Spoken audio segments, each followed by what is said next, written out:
Libidas, tudo bem? Aqui é Rafael Campos e eu trago de novo aqui a Amanda para vocês. A gente já bateu um papo anteriormente falando um pouco sobre neuroarquitetura, um pouco dos setups, um pouco do mindset e como a gente poderia utilizar ele dentro de nossas criações e mundos fantásticos. E hoje, como prometido, está aqui um primeiro vídeo de uma coletânea que eu espero que a gente consiga gravar o mais rápido possível, trazendo um pouco das teorias básicas por trás da neuroarquitetura na prática. Nós temos episódios antigos falando um pouco sobre formatos, sobre cores, simbolismos, mas tudo mais numa questão mais semiótica, numa questão um pouco mais simbólica. Hoje nós vamos trazer um pouco mais da arquitetura na prática para você colocar esses elementos que vão atingir o cérebro dos seus jogadores, dos seus leitores de uma forma um pouco mais instintiva e lógica. Gostaram dessa ideia? Então sim, bora!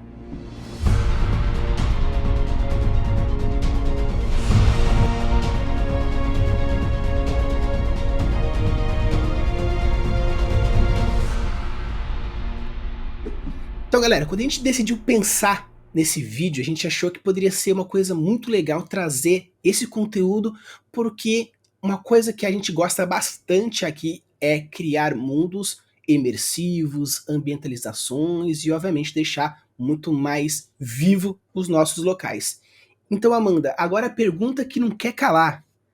Por que raio a gente decidiu começar exatamente nesses contextos da neurociência básica? Porque simplesmente a gente precisa entender um pouco melhor como é feito, como o ser humano interpreta cognitivamente esse espaço, esse ambiente. Então, quando a gente está inserido dentro do ambiente, existem insights, gatilhos, impulsos mentais que a gente não consegue descrever de forma racional no momento que a gente está inserido no local. Porém, numa análise melhor, lógico, a neuroarquitetura ela vem, né? Fazer com que a gente coloque padrões, coloque dentro de caixinhas para a gente poder organizar de forma adequada esse ambiente e aí a gente consegue fazer essa criação, né? Então, entender melhor sobre a interpretação de como como a gente traduz um modo físico, né, na nossa cabeça, para que a gente possa criar um outro modo físico, um outro espaço físico, mesmo que seja imaginativo, é importante para agora, né, para a construção de mundos. Então, a gente vai entender um pouquinho sobre as linhas construtivas e as interpretações que a gente faz dentro daquele ambiente. Até uma coisa que a Amanda comentou trazendo aqui é que, assim, a gente, quando fala sobre construção, normalmente a gente já pensa no produto final. Ah, um prédio alto, um domo redondo, um castelo com tantas dimensões. Mas quando a gente vai construir alguma coisa, primeiramente a gente começa com os princípios das linhas geométricas, onde a gente vai utilizando o básico. Porque às vezes um corredor nada mais é do que duas linhas paralelas, ou às vezes se pode até fazer uma congruência no final, mas basicamente são duas linhas paralelas. Então, a gente vai trazer primeiro, nesse começo desse vídeo, passando um pouquinho dos princípios. Então, por isso a gente vai começar trazendo primeiro o básico para vocês, começando então com as linhas geométricas. As linhas geométricas, elas vão ser o croquis de toda a criação de um ambiente, de toda estrutura de um ambiente, né? Então, ela vem como uma base para você saber como você vai criar esse ambiente, desenhar na sua mente e na mente dos jogadores, basicamente isso, né? E a partir dali, a partir dessa criação de geometrias, dependendo da geometria que você colocar, ela vai transmitir certas sensações de primeiro momento, sensações primitivas. E depois a gente vai colocando aquelas coisas legais que a gente falou no outro vídeo, né? São o cheiro, aumentando os sentidos, o cheiro, o paladar, essas outras coisas. Mas todas as linhas geométricas, elas são a base de um ambiente espacial e elas vão dar uma interpretação, vão dar um estímulo para que a pessoa interprete de alguma forma.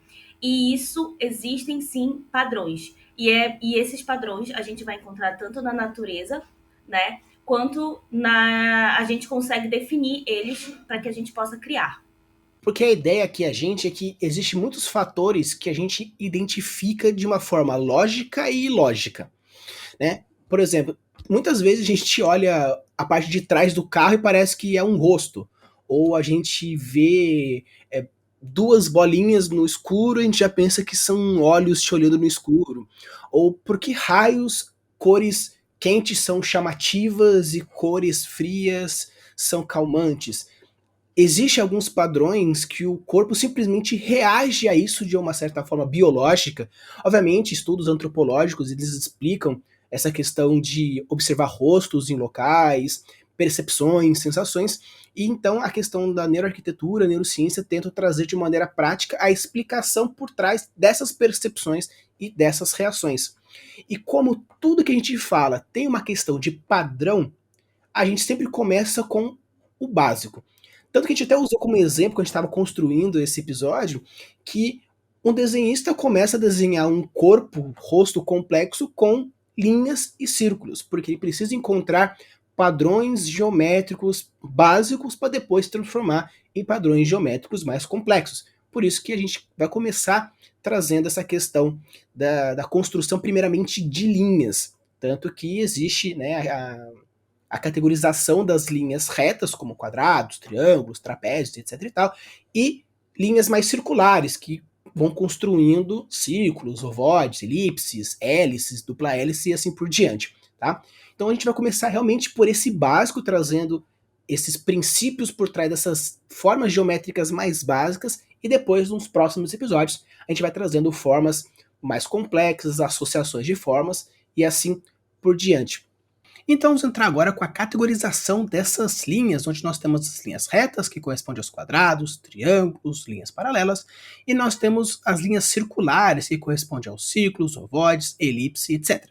E dentro da categorização das linhas retas, nós podemos encontrar as verticais, de cima para baixo, de baixo para cima, e as horizontais, que é da direita para a esquerda e da esquerda para a direita. A gente vai definir essa situação das linhas retas como linhas que passam uma confiabilidade, uma credibilidade. Então, tudo que for reto visualmente, a gente consegue ter essa situação de confiança, sabe? Ah, ali tem uma ordem, então eu posso seguir, eu posso ir sem, teoricamente, me preocupar. Seria mais ou menos isso.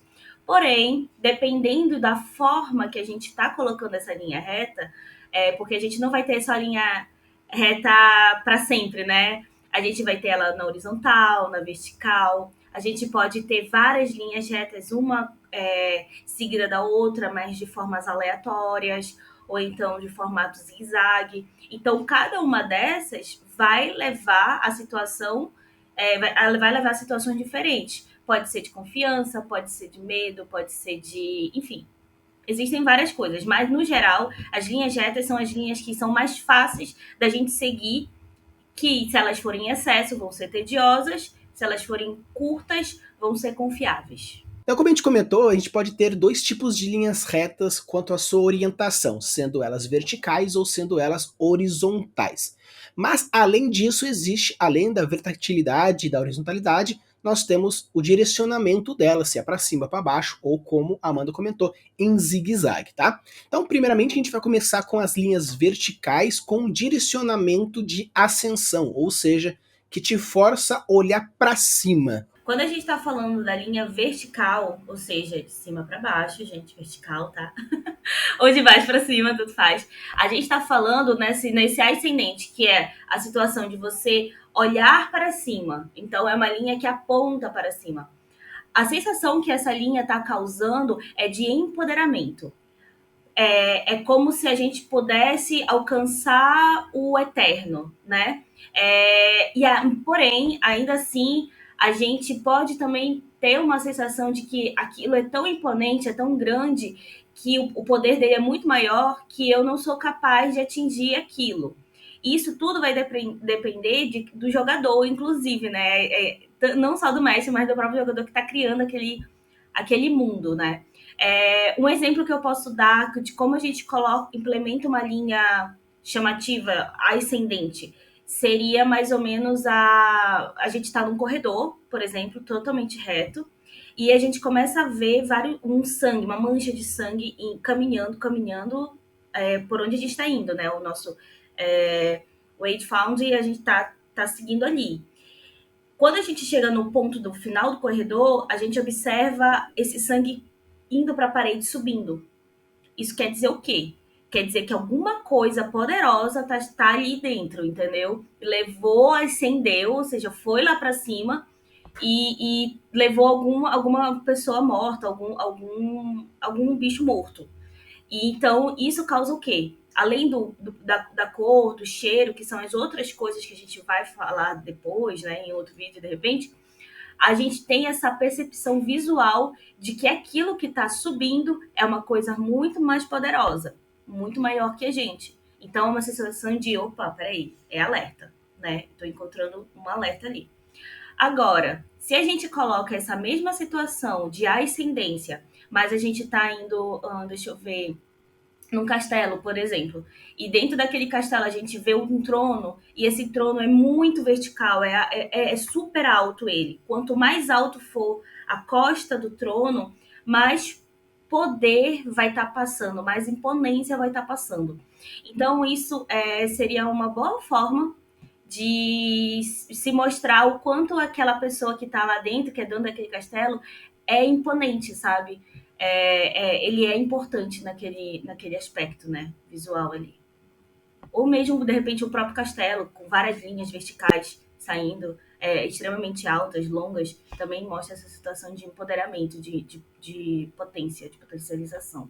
Sim, tanto que quando a gente pega, por exemplo, nas estruturas normais mesmo, se você for pegar nas igrejas, os púlpitos são mais altos, normalmente a cruz fica mais para cima. Você percebe que existe essa necessidade de direcionar os olhos das pessoas para cima. Então isso mostra toda essa questão de forçar o elemento. Tanto também que, se for pegar os enforcamentos antigos, os cadafalsos eram bem altos, para que as pessoas mostrassem o grau de importância daquele acontecimento e se mostrasse como o grande importante por trás. Tanto que, se for pegar, por exemplo, as tábulas trazidas dos Dez Mandamentos, eles trazem do Monte Sinai. Vai até lá em cima e de lá é trazido as tábulas dos Dez Mandamentos. Então, toda essa relação com o alto, formando essa linha vertical para cima, traz toda essa interação direta de euforia, surpresa, repressão, dependendo das reações e do background da pessoa e do ambiente que você está construindo. Então, se você quiser trazer todas essas sensações de alto, eufórico, surpresa, ou coisas relacionadas ao divino ou à força propriamente dita, a gente sugere bastante você estruturar elementos que mostrem essa altura, um pé direito, um trono, um posicionamento, por exemplo, de uma estrutura, de uma estátua, um quadro, uma pessoa. Isso traz bastante essa estrutura de relação direta com esses sentimentos. Então, seguindo agora a nossa categorização das linhas, nós temos as linhas verticais, porém descendente, aquelas que apontam para baixo. A sensação que o descendente vai fazer é o direcionamento para baixo, né? O direcionamento da nossa visão para baixo. Ou seja, nesse mesmo corredor que tenha sangue, por exemplo, a gente virando à direita vai encontrar um corredor que tenha, de repente, uma luz que está emanando lá de baixo, ou seja, provavelmente é um buraco, provavelmente é um calabouço, né? Então, essa luz está marcando aquele ponto que está indo lá para baixo. Ou então, outro exemplo muito forte são cachoeiras. As cachoeiras, elas são altas, são verticais, mas o fluxo da água está indo para baixo. Então, é um convite para a gente adentrar naquela água, né? Que pode, de repente, até ser um mundo indo para um outro lado, o mundo das fadas, o mundo dos tritões, enfim. Isso as linhas descendentes é um convite para a gente transcender, para a gente mergulhar em algo, para a gente trocar de espaço, de repente, trocar a nossa. Como é o nome? Ai, meu Deus. Peraí, amigo, que eu esqueci. Ok. Lembrei. É um convite para a gente mergulhar, para a gente trocar a nossa atenção, né? Pode muito bem ser um tipo de gatilho para você mudar o mundo, né? Ser uma passagem de mundos de repente, ou então uma passagem escondida, né? Na situação da cachoeira, né? Aí a gente também vai ter a situação da Alice.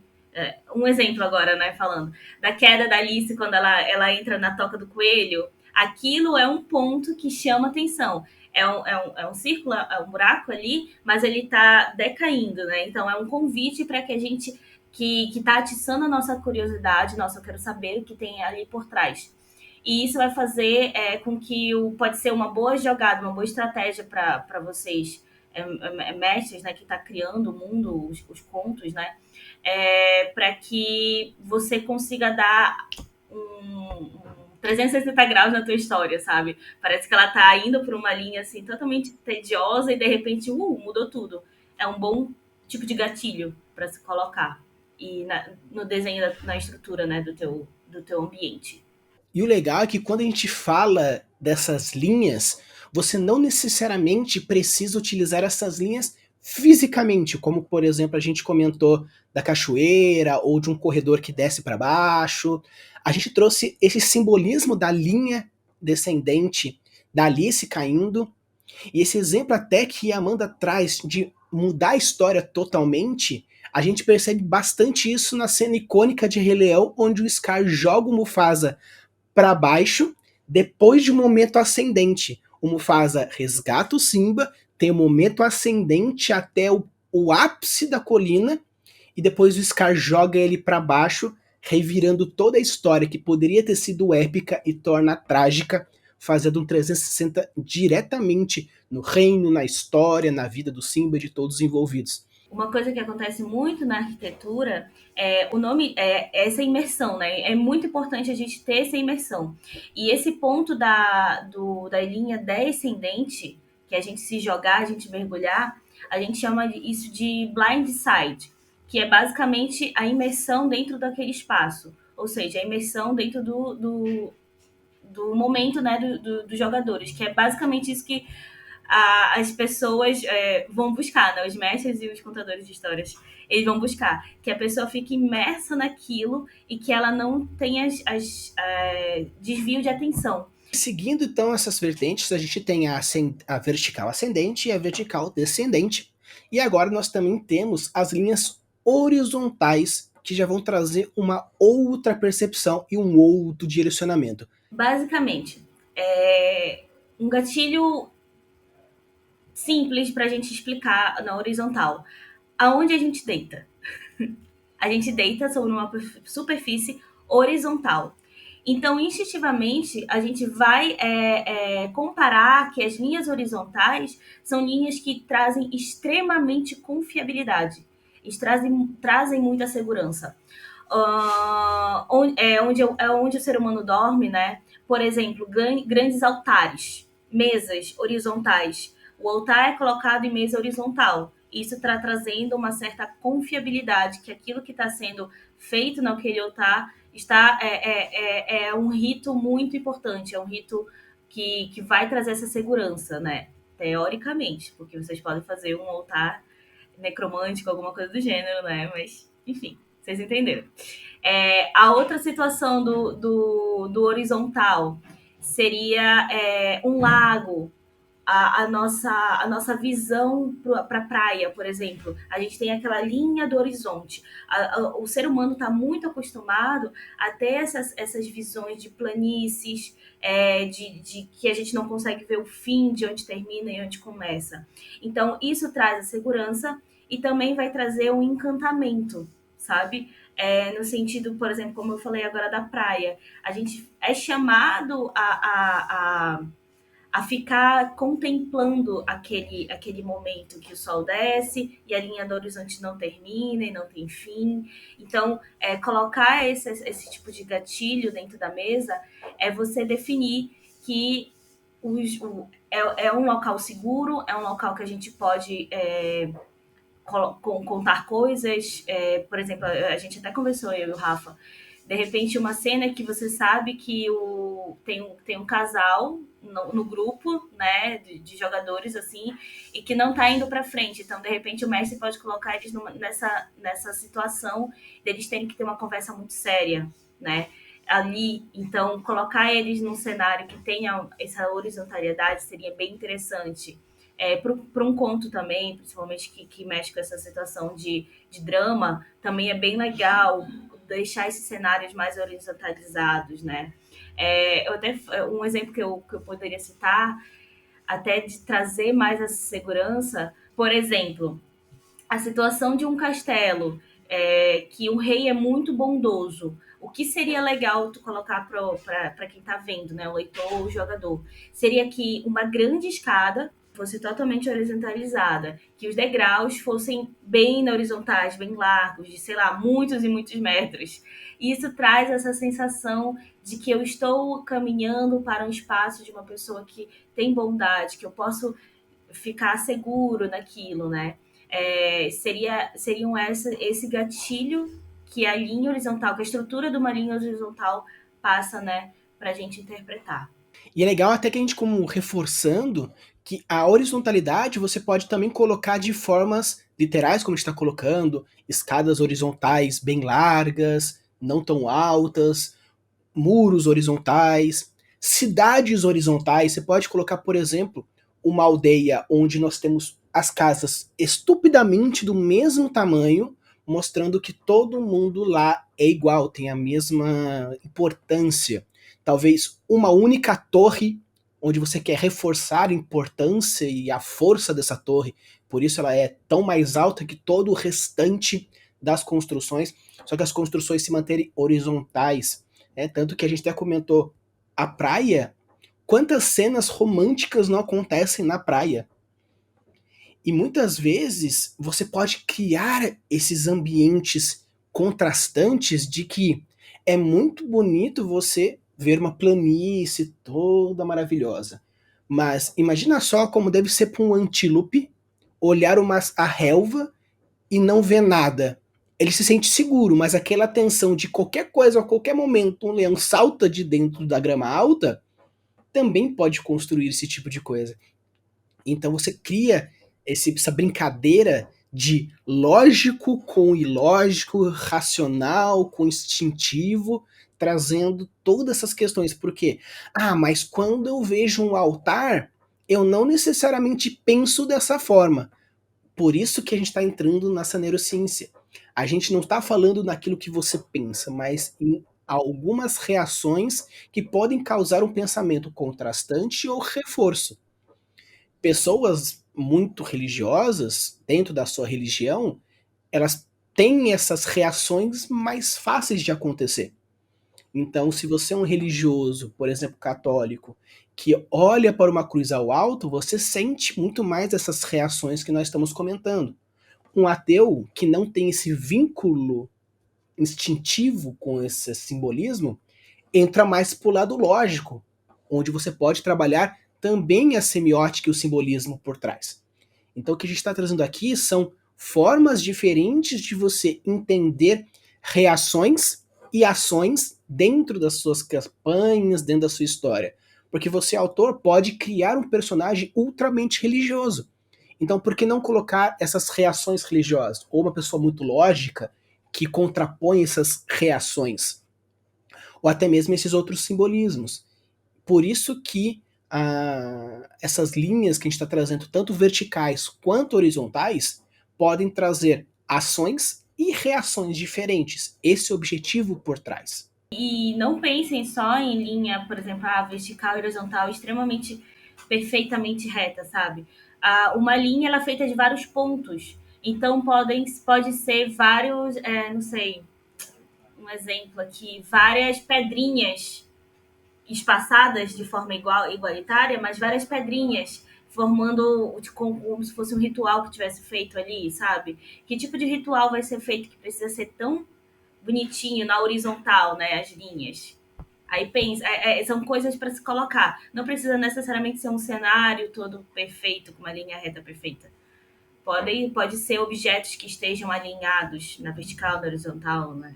Enfim. Exato, tanto que a gente até pensou em como a gente pode dar, dentro do mesmo exemplo, formas diferentes de abordar. Então a gente decidiu escolher a espada, porque a espada é um elemento comunsíssimo dentro dos mundos fantásticos e dos RPGs medievais. Então a gente quer trazer 3 formas diferentes de você mostrar a espada, utilizando como, por exemplo, a cultura pop como algo mais fácil de vocês pegarem os exemplos. A gente pega uma espada, ela pode ser vertical ou horizontal, com a espada apontando para cima e apontando para baixo. Então, esses 3 exemplos, como por exemplo, a espada apontando para baixo. Um exemplo clássico que a gente pega na literatura também é a espada do Rei Arthur, onde a espada ela é fincada na pedra, apontando para baixo, e quem tirasse a espada tornaria o próximo rei da Inglaterra. Mas por que raio a pedra, né, e a espada está fincada para baixo? Porque aquele que conseguir tirar a espada de baixo vai se tornar poderoso, cria essa sensação de imponência. Então esse movimento de o que estava para baixo agora transformando para cima, todo mundo quer tirar a espada da pedra, como a Amanda comentou da cachoeira. É convidativo, não apenas pelo simbolismo do poder que vai ter, mas também no posicionamento e no formato que a espada tem. Sim, além de ser essa situação da espada estar apontando para baixo, do descendente, é aquilo, convida a pessoa a entrar num aspecto diferente, num mundo diferente. Então, essa curiosidade é ativada para ver o que eu posso me tornar ali, sabe? E é exatamente essa transição que acontece com o Rei Arthur, né? Ele sai daquele menininho melequento para poder alcançar a posição de um rei, né? Então tem essa transição, né? Essa transformação. Aí a gente pegando espadas para cima, a gente pode, por exemplo, quem é noventista provavelmente vai entender melhor as referências, apesar de que na Netflix lançou recentemente uma série nova dele, então não tem por que vocês não conhecerem, que a gente pegar as 2 referências que são tanto o He-Man ativando o poder dele com a espada para cima, quanto o Lion dos Thundercats, quando convoca os Thundercats com a espada justiceira, ele aponta a espada para cima e a luz que sai da espada também é direcionada para cima. Tanto que eu posso ser um herói quando o He-Man de Príncipe Adam se torna o He-Man, o ser mais poderoso do universo, e o Lion que traz esse poder chamando todos os outros ao seu comando. Então, essa verticalidade apontando para cima traz toda essa sensação de glória, poder, diretamente mostrando que eu sou o protagonista dessa cena ou dessa história como um todo. Trazendo agora a espada na horizontal, muitas vezes mostra o quê? Segurança, destino, humildade. Tanto que você vê muita cena das pessoas de joelhos para outra pessoa dando a espada para ele na horizontal. Quando existe uma entrega da espada verticalmente, a sensação da cena é totalmente diferente. Tanto que você vê as espadas, elas são colocadas na horizontal para serem expostas. No desenho do Kung Fu Panda, o pergaminho se encontra na boca do dragão guerreiro, a estátua do dragão guerreiro, na horizontal. Ah, mas é que é mais fácil de guardar. Por que não deitado? Mas sim na horizontal para todo mundo ver essa horizontalidade. Então, trazer esses elementos que às vezes só o posicionamento que você deixa as coisas já mostra muito daquilo que a pessoa quer trazer, ou o autor, ou o mestre, ou o próprio personagem naquela ação aquilo. Então, na hora da descrição, que nem no episódio da Camila, que a gente conversou um pouquinho sobre as funções da descrição, você pode ainda colocar mais uma dentro dela, que é não apenas mover a plot, mas identificar subplots e subconscientes intenções dos personagens. Exatamente. É aquilo, né? Por exemplo, o exemplo que a gente deu foi a espada. Você coloca uma espada mágica. Se você quer que você quer essa espada mágica ela vá transformar aquele seu jogador ou transformar o personagem, você vai apontar ela para baixo como o Rei Arthur. Se você quer que naquele momento a espada esteja para cima, porque, aliás, você quer que o jogador haja naquele momento, que ele vá para porrada, que ele tenha, faça alguma coisa, alguma ação ali, você coloca ela para cima, apontando para cima, que ele vai pegar e vai entrar em batalha. Agora, se você quer apresentar, presentear, falar que não é para entrar agora em batalha, tu coloca ela na horizontal, que é um modo de falar que aquela espada não vai machucar ou não vai te machucar quem você tá pegando, ou não é para machucar agora, né? Tudo isso pode ser. Parece simples falando, parece uma besteira. Ah, coloquei uma espada ali para vocês acharem. Uma espada mágica. Tá. Mas como é que ela tá? Tudo isso vai fazer com que eles tenham algum tipo de impulso ao pegar, né? Ou quem tá lendo, algum tipo de interpretação do que vai acontecer no futuro, né? Dentro daquela narrativa. Continuando ainda agora com as linhas retas, nós já trabalhamos com as verticais, nós já trabalhamos com as horizontais e agora vamos trabalhar com a terceira e última tipo de linha reta, que são as linhas em zigue-zague ou as linhas diagonais, que causam um outro tipo de efeito dentro desses padrões que nós estamos trazendo agora. É uma junção deles e logo isso vai fazer o quê? Confusão. Como assim? Uma linha que eu achava que vai indo para vertical, né? Agora do nada tá indo para horizontal. Não faz sentido. Eu tenho que ter segurança. Aliás, eu tenho que agir ou eu tenho que ter segurança? Eu vou me transformar ou eu vou dormir? Não faz sentido. Então, o zigue-zague, ela dá essa sensação de agonia, sabe? De confusão.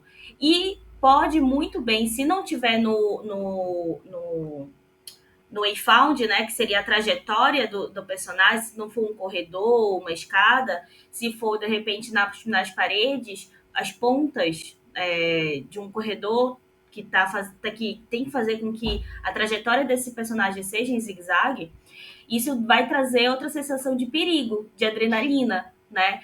Peraí, eu tô num corredor reto, eu vejo que o corredor é reto, mas ele tá cheio de pontas saindo dele, das paredes, isso vai fazer com que eu me perca tempo, eu perca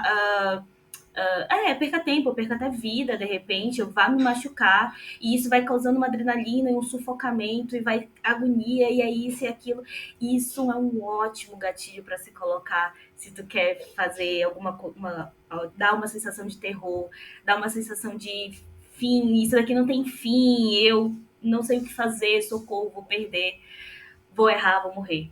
É um bom gatilho de ansiedade para se colocar dentro do local, seja na trajetória, zigue-zague, ou seja em elementos, até mesmo no teto, um zigue-zague no teto ou um zigue-zague nas paredes. É bem legal.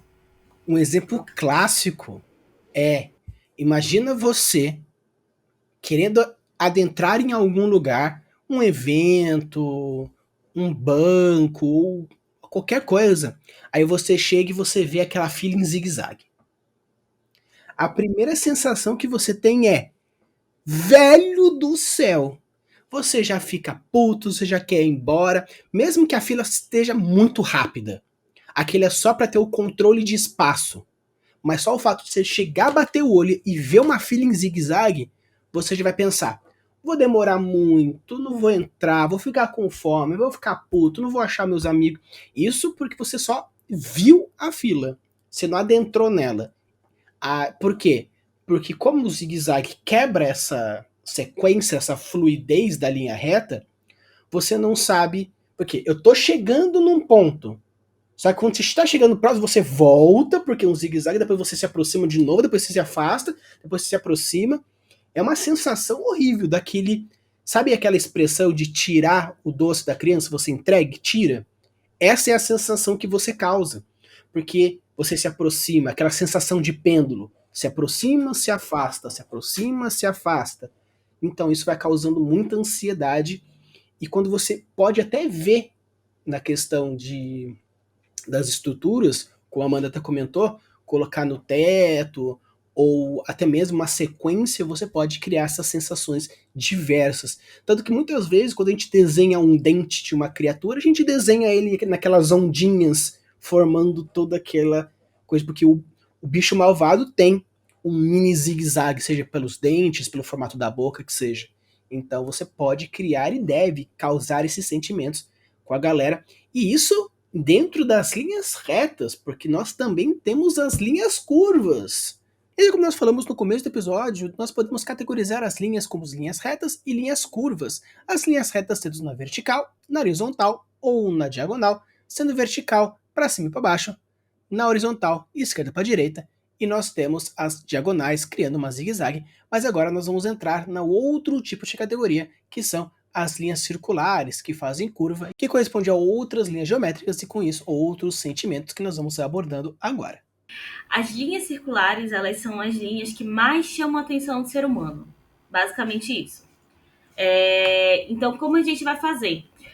Se a gente tiver, naquele exemplo que a gente deu do trono, né, ascendente, sendo ele totalmente voltado para cima, comprido, e a gente coloca um círculo lá em cima. Pode ser uma luminária, pode ser uma janela. O que mais vai chamar atenção, a primeira linha que a gente vai enxergar, o ser humano vai enxergar, vai ser o círculo, né? Então, os círculos, eles trazem dependendo de como é configurado, se é um círculo, se é uma esfera, se é oval, mas, no geral, eles vão trazer uma sensação de constância e de flexibilidade, basicamente. Traz uma situação de conforto também. E quando a gente coloca em alguns símbolos, traz sensação de segurança. Assim como a linha reta também traz essa sensação de segurança, só que a segurança aqui é de que eu posso confiar naquilo que eu estou indo, que eu estou fazendo, que eu estou vendo. É basicamente isso.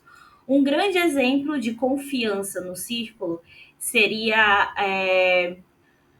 exemplo de anime. Os animes, as garotas de animes, que são as principais, geralmente elas têm aqueles olhinhos bem amendoados. Geralmente o rostinho dela é bem redondinho. Branca de Neve tá aí pra falar.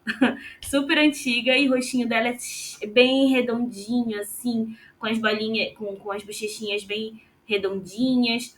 E isso quer dizer que é uma coisa que é confiável, é uma pessoa que é confiável, pura, doce, né?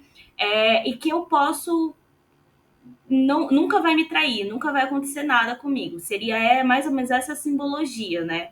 Quando a gente coloca no e-found, no trajetório, a gente faz uma coisa circular, por exemplo, a gente está dando essa sensação de constância e também de flexibilidade.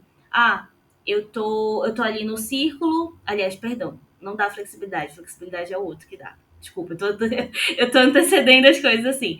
O círculo vai dar essa situação de constância e vai dar essa sensação de chamar a atenção. Ali eu posso estar tranquilo que nada vai me acontecer. E legal é que os círculos, eles trazem diversas sensações e significados diferentes.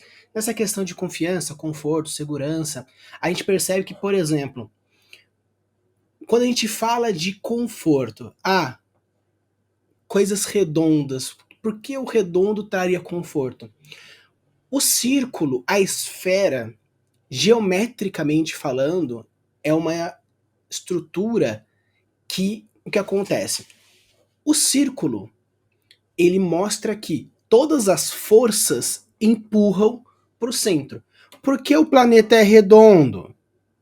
Porque a gravidade puxa todos os pontos do círculo para o mesmo, formando essa estrutura redonda. Porque as gotas, quando caem, são redondas? Porque a tensão superficial da água puxa e faz toda essa relação, criando um círculo. Então, é uma estrutura, é um formato naturalmente protetor, naturalmente onde as forças resultantes geram um círculo no final.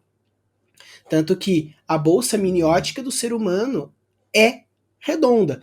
Não, mas ela é irregular porque sim, mas se for ver, ela tem uma superfície arredondada por trazer essa questão do biologicamente seguro, biologicamente bem construidinho. O ser humano ele já está há muito tempo acostumado com o círculo e ele já aprendeu que as formas circulares, as formas esféricas, são formas que não vão agredir ele, são formas que não vão machucá-lo, né? Então, por isso que qualquer ambiente que tenha um círculo vai ser um ambiente que vai chamar muita atenção, e esse círculo, essa esfera, provavelmente vai transmitir a sensação de tá bem, tá tudo bem, tá seguro, eu não vou me machucar com aquilo. Tanto que se a gente pega assim, né? Posição fetal, as pessoas que abraçam as próprias pernas no momento de choro, o próprio abraço propriamente dito, formando esse elo, esse círculo entre as duas pessoas. E um detalhe importante é, existe tanto uma função arquitetônica, engenharística para as torres serem redondas, toda a questão, né, da questão da força da estrutura, mas as torres serem redondas e as torres serem quadradas trazem sensações e sentimentos diferentes, como nós já falamos nas linhas retas e agora nas linhas redondas. Porque, vamos dizer assim, se você for pegar a Fiona, a torre da Fiona é redonda. Tem uma estrutura. Ela é cilíndrica, né? Porque ela não é redonda, mas ela é cilíndrica, então o quarto é arredondado. Por quê? Mesmo sendo uma prisão, os pais querem que ela tenha o maior conforto possível. Então, trouxe essa estrutura arredondada para dentro do quarto. Mas se a gente for falar de uma torre de guerra, por exemplo, que de fato é isso que acontecia, elas eram quadradas, né? Por quê? Porque transmitia essa sensação de bélica, essa sensação de eu preciso ver os quatro lados para onde o inimigo tá indo, não sei o que e tal. Não que no redondo ali não vai conseguir, vai, mas vai ser é uma constante tão grande que qualquer lado o inimigo vai estar, então ia confundir as pessoas que estão lá. Além de ser um quadrado, porque é pontudo, tá trazendo uma coisa mais forte, assim, mais punch, assim, né? E uma coisa legal do círculo, gente, é a simbologia de que o círculo ele é constante, já falando do círculo em si, tá? Não das outras formas circulares, mas do círculo. Ele é constante, então aquele constante traz essa sensação de que é um elo muito difícil de ser quebrado. Um grande exemplo desse é a aliança, as alianças que os casais usam, né? É um símbolo daquele amor fraterno, daquela confiança, daquele relacionamento que tem uma confiança que vai ser muito difícil de ser quebrado, né? Outro que a gente conversou, eu e o Rafa, é a aliança da tábua redonda, né? Por que redonda a tábua? Por conta disso, para mostrar que se um sair, é muito difícil um sair de lá, né? Até um exemplo que a gente deu, caso vocês queiram mostrar que descrever um espaço em que sejam vários senhores feudais que estejam ali discutindo e vocês querem mostrar que eles têm uma aliança forte, que é difícil quebrar as ideologias, as ideias dentre eles, faça com que a sala seja redonda ou que a mesa dele seja redonda. Porque, além disso, além de transformar essa confiança, fala com que todos eles têm o mesmo voto. Nenhum é mais importante do que o outro. Logo, vai ser muito mais difícil quebrar esse comum acordo, essa comum ideia que eles têm entre si, né? E por aí vai. Então você traz diversos sentimentos diferentes, porém com todo o mesmo contexto, essa questão de segurança, confiabilidade, constância, tanto que você pode, por exemplo, associar isso com as linhas retas. Porque você pode colocar uma tábua redonda, onde todos os senhores feudais têm a mesma força, porém o rei, a cadeira dele está num leve palanque. Essa pequena diferença já mostra, todos somos iguais, porém eu sou um pouco acima de vocês. Ou caso você queira mascarar esse sentimento, as cadeiras são iguais, só que a do rei é levemente mais alta, trazendo essa sensação novamente de poderio. Ou as flâmulas das bandeiras que tivessem, né? A gente pega, por exemplo, a tábua redonda, as pessoas estão sentadas, as flâmulas estão todas apontadas para os seus respectivas cabeças, só que a do rei ela é maior, ou ela está apontando para cima, ou para algum outro lado. Então você faz essa associação de conjuntos, é bem interessante na hora de trazer essa questão. Isso é tão natural, esse círculo, a formação de círculo é tão natural, que você percebe que tribos indígenas antigas, até mesmo hoje, Brasil, América do Sul, maias, astecas, africanas, australianas, indonésias, utilizam de círculos, semicírculos, luas crescentes. Por quê? porque traz toda essa questão de poder ver para todos os lados, poder ver tudo ao mesmo tempo, esse arco de proteção, é algo instintivo, porque o ser humano que está a milhões de quilômetros, tem origens totalmente diferentes, trazem essa mesma, porque a forma traz instintivamente essa relação. Então, continuando agora nossas linhas circulares, a gente vai saindo dos círculos e entrando nos ovoides, nas elipses, onde nada mais é do que círculos achatado um pouco nas pontas para uma forma mais ovoide, ou achatado mais para o meio, seguindo uma estrutura mais elíptica. Sobre o oval, sobre o formato oval, ele é bem similar ao redondo, no sentido de que ele vai chamar a atenção, tá? Como um círculo, como uma esfera. Porém, ele traz uma situação de inconstância, no sentido de ali eu tô vendo que é um círculo e que eu posso confiar naquilo. Aquilo não vai me machucar. Porém, ele não é perfeito. Porém, ele não tem aquela constância, aquela aliança forte. Ele está sendo achatado. Logo, como é que a gente interpreta esse achatamento? Como uma coisa que aconteceu algum erro ali, mas ele está existindo. Aconteceu algum erro ali, mas está me chamando a atenção. Então, é como se fosse o oval, é como se é permitido o erro, acontece erros e tá tudo bem. O Rafa até falou da forma da Terra, né? Aquilo tá dizendo que é extremamente natural, é humano, sabe? É como se o círculo fosse algo muito perfeito para a gente conseguir alcançar e o oval fosse algo palpável que a gente pudesse alcançar, né? Um exemplo, voltando lá para a mesa dos senhores feudais, por exemplo, poderia muito bem ser uma mesa oval ao invés de circular, que mostra que ali tem alguém que é mais importante, mesmo estando sentado na mesma linha, né? Ou que eles são homens de ideias totalmente diferentes, são pessoas de ideias totalmente diferentes. Né? Então a gente consegue colocar essa situação do oval, sendo que em cada ponta o oval ele tem mais estreito em alguma ponta, né? Nas duas pontas, na verdade. Então vão ter duas ou uma pessoa mais importante do que as outras. Ou, enfim, depende do significado que vocês querem colocar. Aliás, depende da aplicação que vocês estão fazendo no ambiente, né? Mas, por exemplo, cidades podem ser ovais e não necessariamente circulares. E isso vai mostrar que é uma civilização um pouco mais, tipo, não tão sonhadora, no sentido, sabe? Mais pé no chão. Pode ser uma civilização um pouco mais moderna. É muito difícil a gente ver linhas urbanísticas ovais, por exemplo. Atualmente. Então, se você está escrevendo de repente um conto, uma história que seja mais futurística e você queira passar essa situação de segurança, de que aqui é todo mundo dócil, é todo mundo do bem, você pode deixar oval ao invés de circular, porque é todo mundo do bem, mas a gente é tão no futuro que a gente já passou por tanta guerra, a gente já passou por tanta coisa ruim. Aí você faz uma estrutura mais ovalada ao invés de circular, sabe?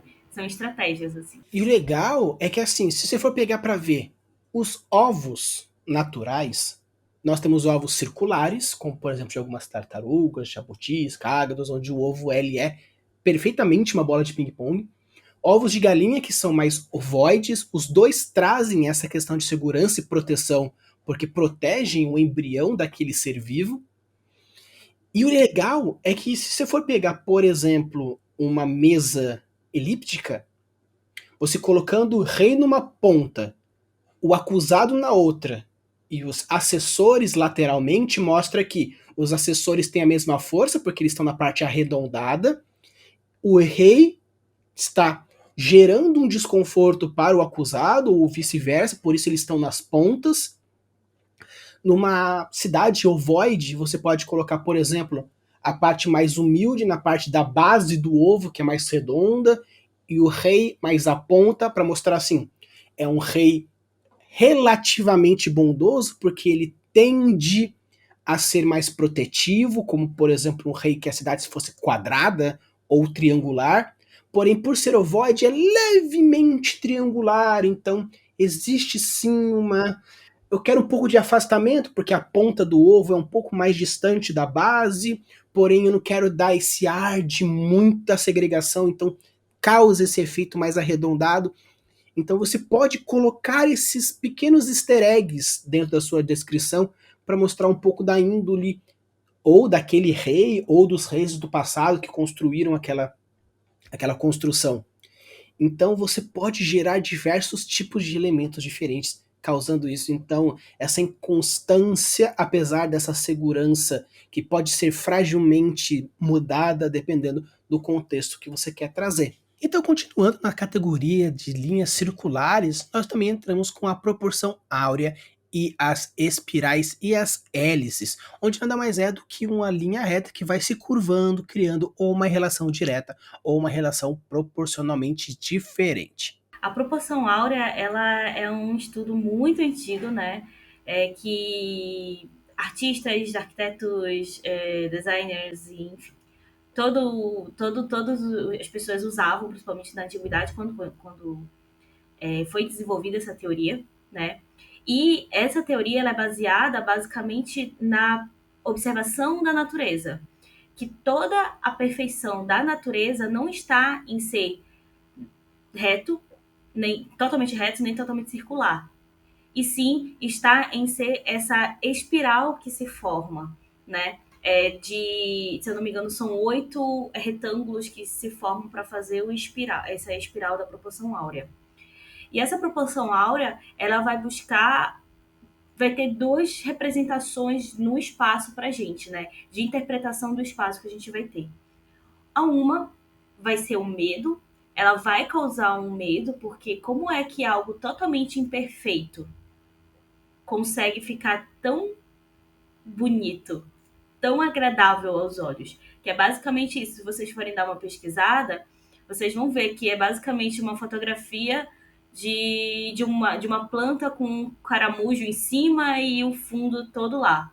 Mas a posição que o caramujo está, junto com a planta caindo, junto com o fundo, faz com que seja tão perfeito que é agradável aos nossos olhos. E a gente descansa o nosso olhar ali. Então, como algo que é tão cheio de coisas diferentes e naturais e não retas ou circulares, consegue ser tão perfeito? Isso causa um estranhamento na gente, causa um certo medo, ao ponto que também causa aquele convite para a contemplação. Então, basicamente, são esses dois. Vai causar um convite para eu contemplar, eu quero contemplar aquilo, eu quero entrar naquilo, entender melhor aquilo, fazer parte daquilo, ou o outro, isso vai me causar um medo, um estranhamento, eu não tô conseguindo entender aquilo. Por que é tão bonito? Por que eu quero entrar naquilo, mas isso me causa um certo medo, sabe? Rafa, rapidinho aqui, vai descarregar meu computador.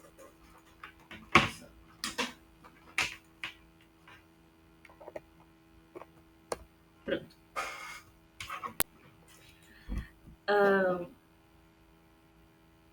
Como é. Posso começar? Como é que aquilo vai me causar tanto medo, né? Então, seria essas duas. Falando um pouco dessa situação do medo, dessa paralisia, né? Que eu tô ficando entorpecida por aquilo. Parece que é algo que vai me engolir. Quando a gente tava conversando, eu dei até um exemplo de um anime que eu sou apaixonada, que é o símbolo do clã do Uzumaki. Que ele é basicamente essa espiral, né, de redemoinho. Ela é inspirada mesmo num redemoinho, e esse redemoinho natural, né, ele causa uma situação de dá medo, é feio, tipo, é muito grande, é muito além de mim, porém ele traz esse convite de eu querer entrar, de eu querer fazer parte. E a situação do clã Uzumaki é porque o Uzumaki ele tenta contemplar o máximo de pessoas possíveis, por isso que ele é usado não só pelo clã Uzumaki, mas por outras pessoas da Aldeia da Folha, por exemplo. Então, é uma sensação de agregação, é uma sensação de que eu posso fazer parte daquilo. E, além disso, ele causa, por ser um redemoinho, ele causa essa situação de puxar, né? Vai tá puxando para o meio, tá puxando para um centro. Então, é essa sensação que ele faz do convite a você entrar, você extrapolar o seu medo e entrar naquilo de cabeça, né? Bora dizer assim. O que a proporção a essa situação do espiral, a gente pode até casar muito bem com a situação da linha descendente, né? Por exemplo, você fazer um espiral naquela cachoeira, tem a cachoeira ali, mas tem um lago. E no momento do lago, você pode descrever que ele vai ter um redemoinho lá embaixo, né?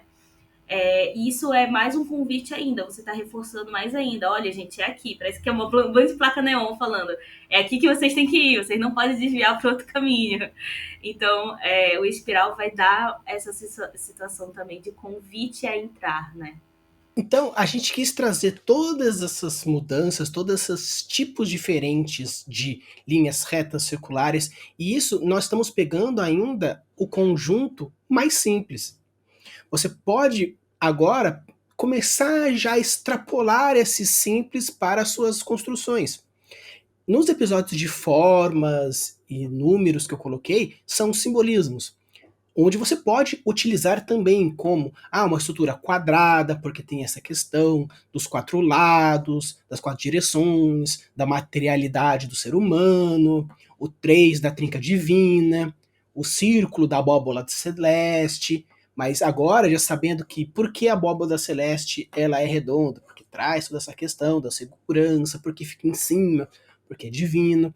Então, vocês fazendo essas associações, vocês vão colocando esses conjuntos e construções mais firmes.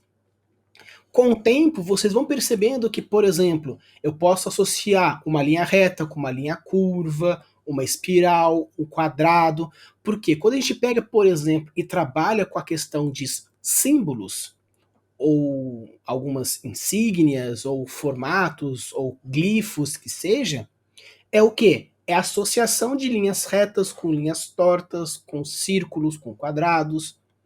Se for pegar até mesmo essa questão do que a Amanda trouxe de Naruto, o clã Uzumaki ele tem essa questão do círculo para dentro. O clã Uchiha já tem uma associação de quadrados com círculos, vermelho, branco, curvas para dentro, associando ao fogo, à segurança. Então tem vários outros simbolismos por trás. Então você, ao criar os seus elementos, você utiliza dessas pequenas mudanças, pequenas situações diferentes para criar assim uma lógica por trás. Mas a pessoa que está vendo pode não perceber todo esse simbolismo. Pode não mesmo. Só que dentro dela alguma coisa vai acontecer. Seja ela por medo, por êxtase, por confusão, por associação lógica. Por que tudo isso? Porque como a gente começou lá no começo do vídeo falando, tudo que estamos dizendo são percepções e estudos em cima da própria reação do corpo. Isso é genético. Tanto que, por que as cores quentes chamam a atenção? Por quê? Porque na natureza, há milhares de anos atrás, quando éramos hominídeos, lá na época das cavernas, tanto tropofológico e tudo mais, a gente percebia que, o Zezinho comeu a frutinha vermelha, ele morreu. Puxa, vermelho não é bom. Dois círculos juntos pode ser um predador, então eu evito olhos. Então, toda essa questão é uma genética que vai, aos poucos, criando todas as relações. Então, está dentro da sua cabeça.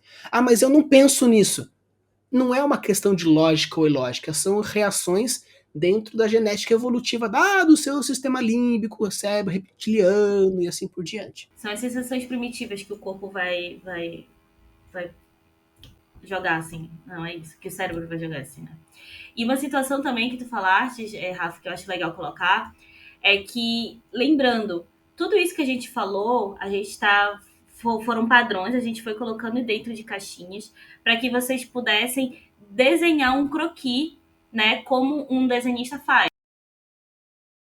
Círculos, vocês vão ver o que vocês querem colocar reto, o que vocês querem colocar circular, e aí vocês vão conseguindo desenhar o ambiente. Pode ser que um ambiente tenha todos esses gatilhos que a gente falou, vai ficar confuso, vai. Mas pode ser, vocês podem usar mais de um elemento dentro de outro, como a gente colocou aqui, citou aqui em algumas ideias, né? E você pode juntar todas essas ideias que a gente colocou, né? Todos esses padrões de linhas, né, geométricas, que a gente colocou aqui, você pode juntar elas como a gente colocou nos exemplos, e não vai ter problema nenhum. A gente basicamente quer que vocês tenham uma base. E uma coisa que eu tenho para falar também, Rafa, eu acho que assim, as pessoas, elas não vão conseguir, elas só vão conseguir imaginar aquilo que vocês estão descrevendo ou escrevendo. Então é você que vai definir qual é a ordem. É basicamente tá na mão de vocês definir o que a pessoa vai ver de primeiro, o que a pessoa vai ver de segundo.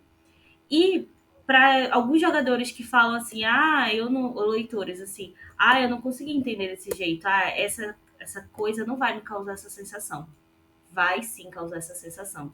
Lá dentro, mesmo que teu jogador seja teimoso, ele vai lá no fundo sentir alguma coisa semelhante àquilo que você quer, né? Com o objetivo que você quer dentro desse padrão de geometria, né? E todas essas geometrias, quando você for desenhar os círculos, os retos, o croquis do teu ambiente, é só um croquis. Tá faltando cor, tá faltando cheiro, tá faltando som. Então, é basicamente para você ter um croquis e depois agregar as outras percepções e sensações dos 5 sentidos dentro desse croquis que você está criando, né? Não é só colocar um círculo que vão achar que, nossa, tá muito confiável aqui. Mas como é esse círculo? É uma janela? Passa luz? É transparente? É preto? É de fumaça? Tem um cheiro? Né? Então, tudo isso ainda não tem essa sensação de agregar. Vocês ainda vão agregar coisas a mais. Exatamente como a Amanda trouxe aqui. Esse episódio, a gente está trazendo uma introdução da neurociência, a introdução da neuroarquitetura, trazendo o princípio. Então, puxa, eu quero colocar um corredor assim, assim, assado. Agora você tem condições de modular um pouquinho mais o seu corredor. Estupidamente reto e infinito com uma leve curvatura para baixo, para cima, para o lado, para o outro, para você trazer essas questões diferentes. Obviamente, cores, texturas, sons, formatos, tudo isso cria. Nós já falamos que existe uma relação dos gatilhos mentais de aproximação, gatilhos mentais da questão da familiaridade, da similaridade e tudo isso. Então, esses são mais um elemento. E, obviamente, se você coloca, por exemplo, um círculo que deveria trazer segurança, uma cor preta esverdeada com cheiro pútrido, você não vai se sentir seguro. Por quê? Porque tem muito mais elementos puxando para o outro lado. Então por que eu não fiz um quadrado, então, que talvez causasse mais esse elemento ruim? Porque você quis fazer um círculo. Mas, para fazer esse efeito contrastante, colocou outros elementos que gerasse mais esse efeito de repulsão do que esse efeito de aproximação.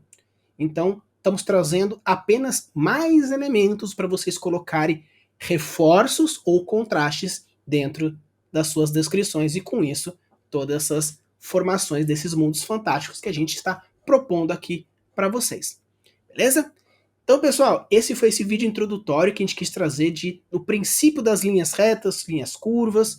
Futuramente a gente vai trazendo um pouquinho mais sobre cores, estruturas conjugadas, outros elementos aí dos 5 sentidos.